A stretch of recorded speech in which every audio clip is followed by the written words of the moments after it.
Hello everyone, আমি হায়দ্রাবাদ ট্রিপের second পার্টটা নিয়ে চলে এসেছি। এটা হলো হসপিটালের সামনের রাস্তাটা। আমরা এখন যাচ্ছি হসপিটালের দিকে। আমি ওই ভিডিওতে সবটা দেখাতে পারিনি, কারণ আমরা খুব ব্যস্ত ছিলাম হসপিটালে, বুঝতেই পেরেছেন। ডাক্তার দেখাতে গেছিলাম, ওখানে আমি ডাক্তার দেখিয়েছিলাম, আমার বাবা মা সবারই অনেক, তারপর টেস্ট দেয় ওরা অনেক বেশি বেশি, সেই টেস্টগুলো করাতে হয়েছিল পুরো। বলতে গেলে ওদের যেগুলো মনে হয় চেক আপ করানো, সেগুলো ওরা করিয়ে নেয়। একদিক থেকে বেশ ভালোই। এটা হলো হসপিটালের গ্রাউন্ড ফ্লোরটা। আর এখানে দেখুন ওই সামনে স্ক্রিনগুলো, এখানে আপনারা নিজেরাই রেজিস্ট্রেশনটা করে নিতে পারেন। মানে আর যদি না করতে পারেন তাহলে হেল্প করার জন্য কেউ না কেউ থাকে, জিজ্ঞেস করলে ওরা হেল্প করে দেয় কীভাবে করতে হয়। তো আমরা নিজেরাই করে নিয়েছিলাম। আর এখন আমরা যাচ্ছি ফার্স্ট ফ্লোরে। ফার্স্ট ফ্লোর সেকেন্ড ফ্লোর মিলিয়ে গিয়েছিলাম, কারণ সেকেন্ড ফ্লোরে অ্যাকচুয়ালি এদের গ্যাস্ট্রো ডিপার্টমেন্টটা, আর ফার্স্ট ফ্লোরটা মেনলি রেডিওলজি ডিপার্টমেন্টের জন্য, ইউএসজি, ব্লাড দেওয়া, এক্স রে, ইসিজি এগুলোর জন্য। তাছাড়া অনেক ডক্টরও ফার্স্ট ফ্লোরে পেশেন্ট রাখে। তবে এই হসপিটালে গেলে কিন্তু সারা দিনের ব্যাপার থাকে, কারণ ডাক্তার দেখানো থেকে ব্লাড টেস্ট সব কিছু ইনভেস্টিগেশন যদি করে নিতে পারা যায় তাহলে হয়তো বেশি দিন ওই হায়দ্রাবাদে কাটাতে হয় না।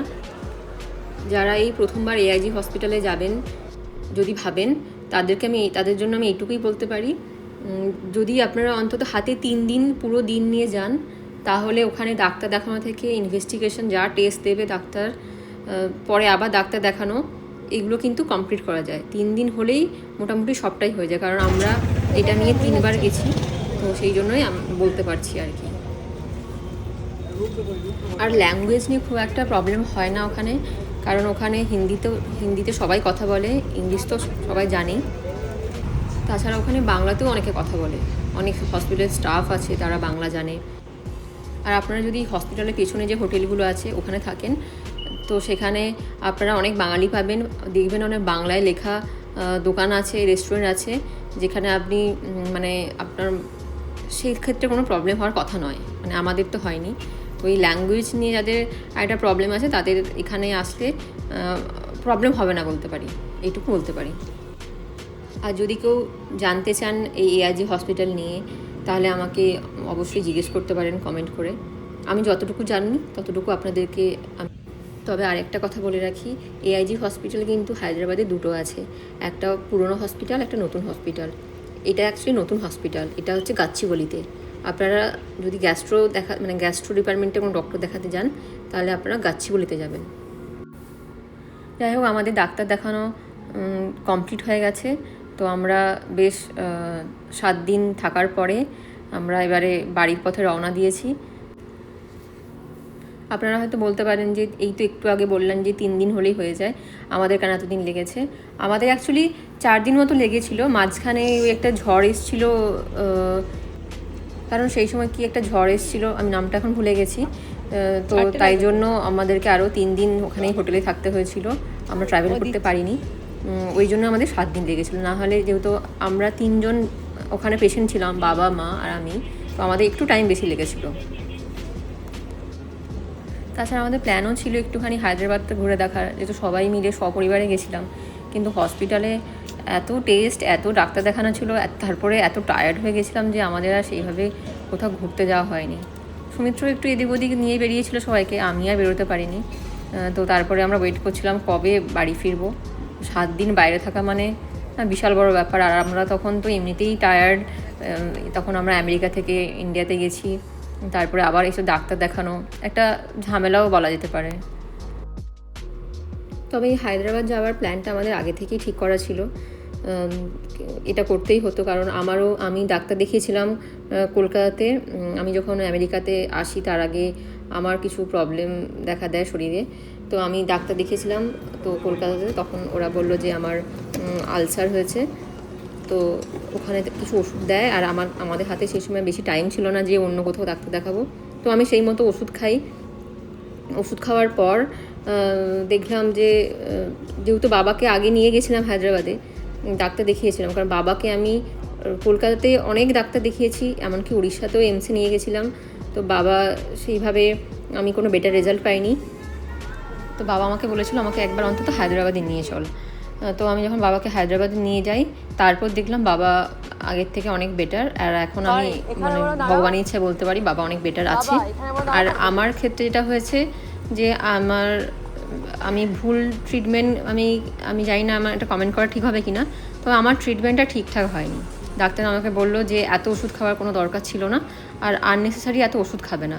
তো আমার মোটামুটি যা যা টেস্টের দরকার সবটাই ওরা করিয়ে নিয়েছিল আমাকে। তো আমি বলেছিলাম যেহেতু আমি ইউএসএতে থাকি, তো ইউএসএতে থাকলে অ্যাকচুয়ালি এখানে ডাক্তার দেখানো একটা ঝামেলা আছে, অনেক আগে থেকে অ্যাপয়েন্টমেন্ট নিতে হয়, ইমার্জেন্সি না হলে চট করে দেখে না, অনেক ঝামেলা আছে। সেটা না হয় পরে কোনো একটা ব্লগে কখনো বলবো। তো যাই হোক, আর মাকে আমি দেখাই কারণ মার কিছু সমস্যা ধরা পড়েছিল, তো মাকেও ভাবলাম যে একবার দেখিনি। তো এই জন্যই হায়দ্রাবাদে আমাদের আবার পরে যাওয়া। তো এইটুকু বলতে পারি, আপনারা একবার যাদের এই রকম কোনো প্রবলেম আছে, বিশেষ করে গ্যাস্ট্রাইটিস নিয়ে বা যাদের আলসার বা যদি মনে হয় এরকম কিছু পেট সম্পর্কিত কোনো যদি সমস্যা থাকে, তারা একবার যদি মনে হয় একবার এআইজি হসপিটালে গিয়ে ঘুরে আসতে পারেন।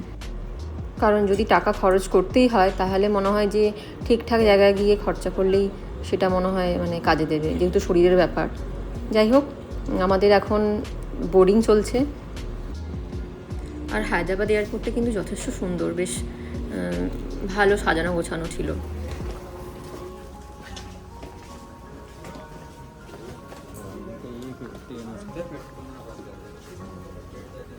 আমাকে সবাই ফেলে চলে এলে তোমরা,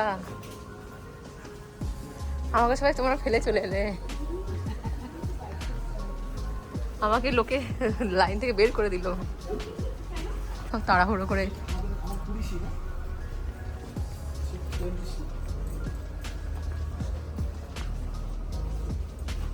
কি মানে এটা কি বাস নাকি আরো বিচ? না, ও বাঁচা গেছে। আর ভিডিও বানিয়ে তোমরা তো প্রচার করছো না, ভিডিও বানিয়ে কি হবে?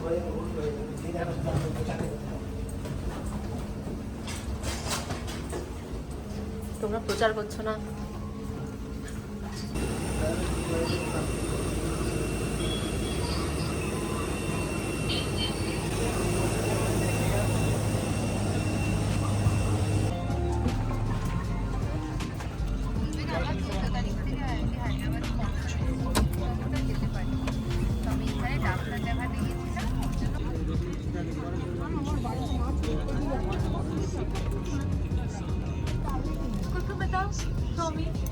लीना और प्रज्ञा आपके बच्चे हिंदी और अंग्रेजी बोल सकते हैं और हम में से कुछ बंगाली भी बोल सकते हैं। ऐसे तो घोड़ी का निर्देशों के पालन से हम आपकी यात्रा को सुरक्षित, आरामदायक और बेहतर बना पाएंगे। पीछे और 4 विंग्स के ऊपर फर्श पर लगी प्रकाशमान पट्टियां आपको निकटतम विकास तक पहुंचने में सहायता करेंगी।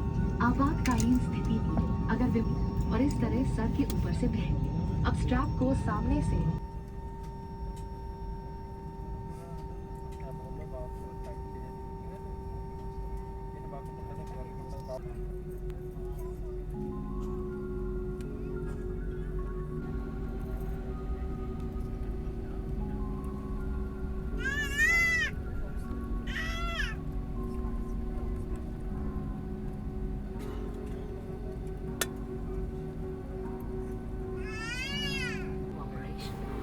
ফ্লাইটটা ডিলে ছিল বলে আমরা ওখানে এয়ারপোর্টেই আমরা ডিনার করে নিয়েছিলাম, কারণ যখন আমরা কলকাতায় নামবো তখন অনেকটা রাত হয়ে যাবে, আর খাওয়ার দাওয়ার পাবো কি না সেটাও একটা বড় ব্যাপার ছিল। আর বাড়িতে গিয়ে রান্না করার কারোরই সেই ক্ষমতা নেই এতটা ট্রাভেল করার পর।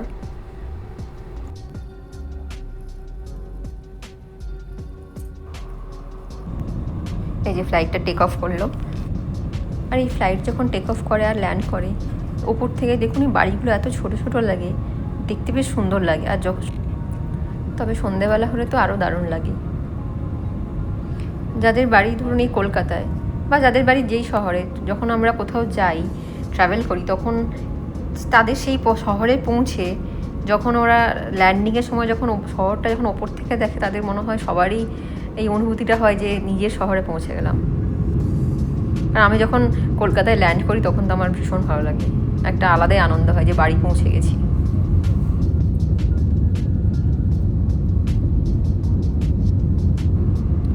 যাই হোক, দেখুন কথা বলতে বলতে কলকাতায় পৌঁছেও গেলাম।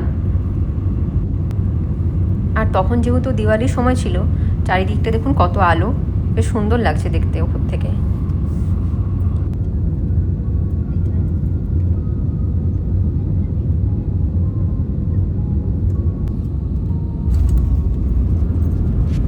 এই যে ঝাঁকুনিটা দিল, আমরা ফাইনালি কলকাতা ল্যান্ড করে গেলাম।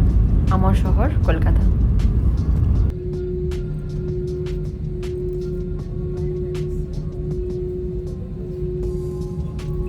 Kolkata. I would request you all to please take out some time to appreciate our hardworking crew in the cabin. Thank you. আর যারা যারা আমার ভিডিওগুলো দেখেন, যদি ভালো লাগে অবশ্যই তাহলে সাবস্ক্রাইব করে দেবেন।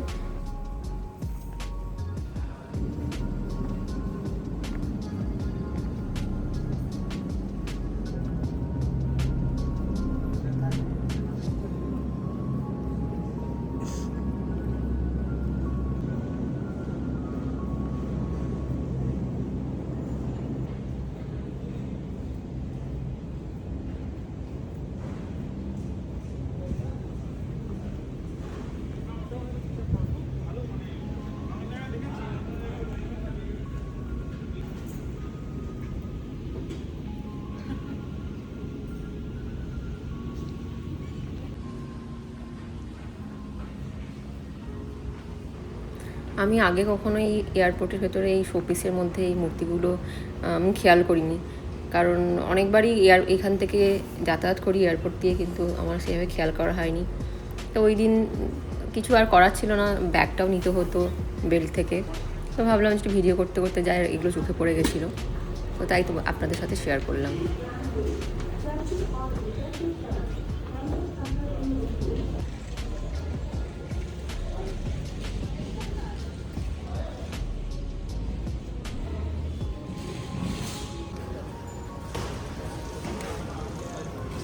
আর আমরা যখন ল্যান্ড করেছিলাম তখন অনেক রাত হয়ে গেছিলো, অলমোস্ট 11:30 হয়ে গেছিলো।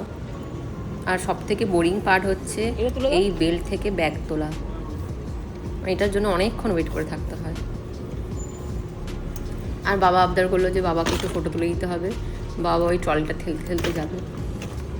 বাবা খুব এক্সাইটেড ছিল আর কি।